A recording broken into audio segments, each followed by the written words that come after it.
Higpit sinturo na naman ang mga mamimili dahil sa taas ng presyo ng mga bilihin sa palengke. Gaya ni Chari Den, ang isang pirasong tilapia, paghahatian na lang nila ng kanyang mister. Kasi dati 50 pesos, ngayon tumaas na siya may 80 pesos. Isang piraso lang yun. Nagtitipid kasi kami. Yun lang po yung binibili. Yun ang kaya ng budget namin, pinagkakasya na lang namin.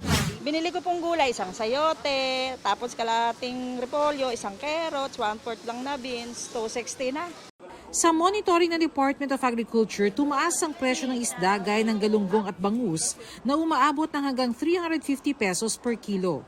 Sa Marikina Public Market, umaabot ang kada kilo ng galunggong sa 360 pesos. Ang bangus naman hanggang 390 pesos. Tumaas rin ang ilang gulay tulad ng red bell pepper, broccoli at patatas. Kukunti nga po ang supply ng galunggong. Walang mga kuha, walang mga biyahe kasi binaha. Kaya tumaas. Sa taas ng presyo ng galunggong ngayon dito sa Litex Market sa Quezon City, bibihira ang mga nagtitinda ng galunggong. Puhunan pa lang kasi, aabuti na raw ng 270 hanggang 300 pesos kada kilo. Kasi kung i-retail po siya sa ganung presyo po is umaabot na siya ng 340. Hindi na po talaga kakayahan, kahit ako naman siguro. Hindi na rin ako bibili ng galunggong. Pag bagyo, titigil yung pangingisda. Sa gulay naman, mabilis naman na bahain. Ngayong pumasok na ang Burr months, maaaring tumaas ang presyo ng iba pang bilihin na madalas sasangkap sa mga panghanda.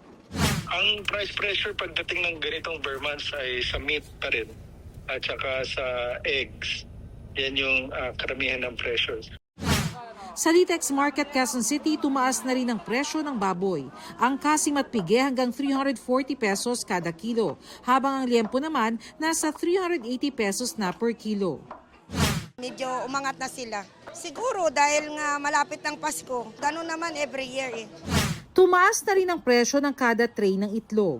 Habang nagdi-December, tumataas po siya ng tumataas. Weekly kasi kami, ma'am, 5 pesos or 10 pesos ang bawat taas. Bare months na, pataas ng pataas ang demand. Ayon sa DTI, may mga hirit na taas presyo ang ilang manufacturer ng sardinas sa tinapay. Pero siniguro ng kagawaran na wala pa munang taas presyo ngayon. Para sa GMA Integrated News, Bernadette Reyes, nakatutok 24 oras.